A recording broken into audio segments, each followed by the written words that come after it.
নবীর একটা আদর্শের কারণে জান্নাতে যাবে। সিরত মানি আদর্শ। আর এটা আমরা কদমে কদমে মুহতাজ।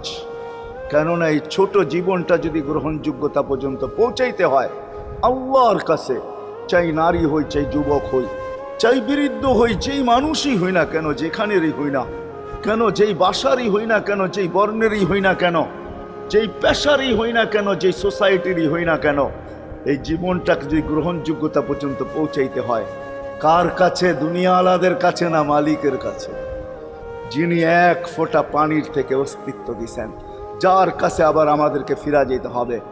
পালানের কোনো সুযোগ নাই। এই জন্যই কোরআন আমাদেরকে বোঝায় আইনাল মাফার। আল্লাহ বলতেছে কোথায় ভাগবে তুমি, বলো কোথায় ভাগবে? কবির কথাই সত্য, যদিও নাকি পালাও তুমি আকাশেতে লাগিয়ে সিঁড়ি, সিঁড়ি লাগাও